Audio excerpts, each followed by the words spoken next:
Hi കൂട്ടുകാരെ, പുതിയൊരു വാർത്ത വന്നിരിക്കുകയാണ്.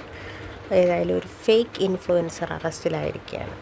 വൻകിട ഹോട്ടലുകളിൽ കയറി സോഷ്യൽ മീഡിയ ഇൻഫ്ലുവൻസറാണെന്നും പറഞ്ഞ് സ്വന്തമായിട്ട് പരിചയപ്പെടുത്തിയിട്ട് ഏറ്റവും വില കൂടിയ സ്പെഷ്യൽ ഇനങ്ങൾ ഓർഡർ ചെയ്തിട്ട് അത് വയറ് നിറച്ച് തിന്നും.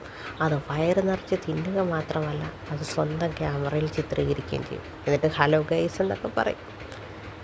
വൻകിട ഹോട്ടലുകളിൽ ഇങ്ങനെ തട്ടിപ്പുകൾ നടത്തിയിട്ട് ഈ ഫുഡിൻ്റെ കാശ് കൊടുക്കാതെ അവിടുന്ന് സ്ഥലം വിടും.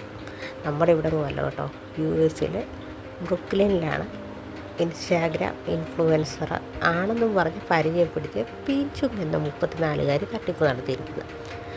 ഹോട്ടലിൽ ബില്ലടച്ചിട്ട് പോയാൽ മതി എന്ന് ഹോട്ടലുടമ പറഞ്ഞതിനനുസരിച്ച് അത് ഭയങ്കര പ്രശ്നമായി.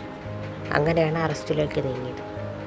പല റെസ്റ്റോറൻറ്റുകളിലും ചെന്നിട്ട് പുള്ളിക്കാരി ഈ പരിപാടി ആവർത്തിച്ചു എന്നുള്ള കാര്യം ഈ ഒരു സംഭവത്തോടെ പുറത്തോട്ട് വരികയും ചെയ്തു. ഏതായാലും ഇവരുടെ പേരിൽ വേറൊരു കേസ് കൂടെ വന്നിട്ടുണ്ട്.